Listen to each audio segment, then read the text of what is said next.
गो ब्राह्मणेभ्यो शुभं भवतु। वसिष्ठ मैत्रेय भरुणि कौंडिन्य त्रया ऋषय प्रभवान्वितस्य कौंडिन्यस्य गोत्र उत्पन्ना अहं ध्याय सूत्रः सामशाक अध्यायैः श्रीधरन् ब्रेंट ली नाम गुप्तस्य अहम्बो अभिवादये। Srimate Ramanujaya Namaha. Firstly, I would like to thank the Vishnu Mohan Foundation and Dr. T.K. Pathasarathi for giving me this opportunity to talk on the national seminar on Ramanuja. It is very rare that young scholars like myself get such an opportunity. The Shastras often say that if the 7 oceans had to turn into ink and if the continents had to turn into paper, still Adisesha will not be enough for Adisesha to write about the glories of Vishnu. I would certainly address the same aphorism to Ramanuja. Generally, in current times, a person's contribution and goodwill will only be spoken by people who share a similar fellowship with him. However, in the case of Ramanuja, his greatness was praised even before his birth by the Nammalvar saint, during his lifetime by his own acharyas, and even to the current day scholars, vidwans, and Sri Bhashya Simhasanadipatis. Vaishnavism as a religion with Visishta Advaita has its roots, is greatly indebted to Ramanuja for making the religion inclusive enough to not exclude any part of society. Such inclusiveness was not only practiced by Ramanuja, but was even practiced by his predecessors. Religion itself, by definition, need not be inclusive. From what we see in current day, with the exception of Vaishnavism, many other religions in the world is not inclusive. It is exclusive to a certain category. But Ramanuja has developed Vishishta Advaita as a philosophy and Vaishnavism as a religion to be inclusive of all castes, all genders, all nationalities as well. This had made Vaishnavism alone be a very, very open religion, accepting anyone and anyone. This inclusiveness of religion was not only practiced by Ramanuja, it was practiced by Ramanuja's predecessors. We have the first Acharya of Vaishnavism named Natha Muni. Natha Muni was the first Acharya within Vaishnavism. He is a very integral part in getting the Nalayana Divya Prabandham. For him to get the Nalayana Divya Prabandham, he goes to a saint. It said that he meditated upon a saint named Nammalvar. So he goes to Nammalvar, he meditates upon Nammalvar, whom is said to be born in a Shudra family. Natha Muni was born in a Brahmin family, but still Natha Muni did not look down on this. So Natha Muni goes to Nammalvar to retrieve the Nalayana Divya Prabandham. The Divya Prabandham, which is also called Dravida Veda, alone is inclusive in origin and current practice.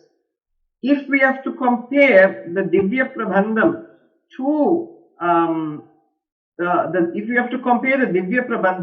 to the Vedas itself, you'll find that Vedas is being very, very exclusive, because not all parts of the Vedas can be practiced by anybody and everyone. But to follow the Vedas, to recite the Vedas and study Vedas, one needs to undergo Upanayana. One can be born in any other caste except Brahmana caste. Kshatriyas as well are allowed to study certain parts of the Vedas. But if you look at Dravida Veda or the Divya Prabandham, it has been very, very exclusive. Anybody and everybody can go and study the Divya Prabandham. So inclusiveness is also in the Divya Prabandham. Yamunacharya also practiced this inclusiveness within religion and philosophy. Vedanta Deshika talks about many sishyas that Yamunacharya would have had. One particular sishya's name was Maraneri Nambi. Maraneri Nambi was probably the only sishya to Yamunacharya whom was not born in the Brahmin family. But still, Yamunacharya did not allow for Maraneri Nambi to get discriminated. When Maraneri Nambi was eventually discriminated, Yamunacharya did not keep quiet. Yamunacharya had taken action, ensuring that Maraneri Nambi is well secure within religion. Inclusiveness was also not practiced by Yamunacharya. Inclusiveness was practiced even by Ramanuja's own guru. Ramanuja's own guru's name was Nambi, also called Mahapurna. Mahapurna also practiced inclusiveness within religion. Again, Maraneri Nambi and Nambi both were very, very close friends. One day Maraneri Nambi had realized that he's not going to live for a very, very long time. So he had told his friend, very close friend, Nambi, or Mahapurna, that I am not going to live for a very long time.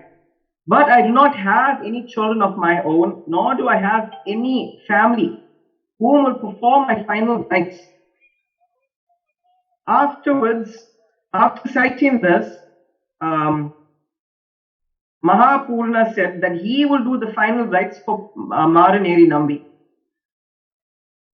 When Periya Nambi was questioned about his actions, is it correct for you, Periya Nambi, being a Brahmana, to perform the final rites of Maraneri Nambi, who was not a Brahmana? Periya Nambi recited a shloka from Ramayanam as Pramanam. In Ramayanam, Rama himself performs the final rites for Jatayu. Who is Jatayu? Jatayu is a scavenger bird who eats the rotting meat. So using this as Pramanam, using all of this as Pramanam, Ramanuja has made Sri Vaishnavism inclusive of all castes. In terms of philosophy, Vishishta Advaita as a philosophy, Ramanuja had also not only included all of these, Ramanuja never exclude any caste from philosophy. He had included them all in religion. He has also included all of them within his philosophy as Vishishta Advaita. Other philosophies, if you look at, such as many other philosophies are there in the Indian system of philosophy, many systems are not inclusive as Vishishta Advaita. Example, with the concept of moksha, many philosophies do not have this inclusiveness. Some philosophies cite that Shudra is not entitled to moksha. Some other philosophies cite and practices cite that women are not entitled to moksha. But in Ramanuja's Vishishta Advaita, all castes are entitled to moksha. Be it Brahmana, Kshatriya, Vaishya, even a Shudra is entitled to moksha. Women are also entitled to moksha. Not only women, it does not stop there with women. Ramanuja never say that only humans are entitled to moksha. Even the animals within Vishishta Advaita are also entitled to moksha. There is the Pramanam. Pramanam is cited, can be seen in Vishnu Puranam and Bhagavata Puranam, which talks of an elephant named Gajendra. Elephant named Gajendra had got moksha. So Ramanuja uses this in his philosophy of Vishishta Advaita, to prove that even animals can grant moksha. That proves that even animals are entitled to moksha. Within the Sri Vaishnava traditions, there is practice of doing pancha samskaram, or tapaha as it is called. One of those samskaras that are performed is called tapaha, and within tapaha it involves putting shankam and chakram on the shoulders. The acharya will embroider shankam and chakram on the shoulders of the sishya. This practice within the Sri Vaishnava Sampradaya is done for humans of all castes. Anybody can take Pancha Samskara. But it doesn't stop there. It is even done for the vessels which are used for Bhagavan Aradhana. So within Vishishta Advaita philosophy, Ramanuja has cited that Chit is entitled to moksha. Even a Chit can get moksha. They put the Shankam and Chakram onto the vessels which is used for Aradhanam, so that as well can get moksha. So Ramanuja's inclusiveness of philosophy can be practiced globally on a global scale, because anybody and everybody, there's no eligibility. You have to be born in a particular family, you have to be a certain age, you have to be a certain race, you have to be a certain so on and so on. All of that is not there within Ramanuja's philosophy. Ramanuja had believed that if a God had created everything and everyone, then everyone has a right to go back to that God. I come from a country where 30 years back, just 30 years back, during the time when my parents was alive, when my parents were younger, the word equality was unheard of in South Africa due to apartheid sanctions. So in such a country, just 30 years back, the word equality is unheard of. It surprises me that 1,000 years back, Ramanuja had preached equality. So that shows the position, how modern Ramanuja was at that time. I mean, 30 years back, just equality wasn't heard. 1,000 years back in India, Ramanuja is preaching the philosophy of equality. Furthermore, it is noticed that any person who fights for equality, any person who is fighting for equality, generally, not always, but generally belongs to the discriminated part. Example, Nelson Mandela. Nelson Mandela was a South African. He belonged to the discriminated majority within South Africa during the apartheid regime. This was within South Africa. So he had preached, he had fought for equality because he himself belonged to the discriminated category. We have in America Martin Louis the King.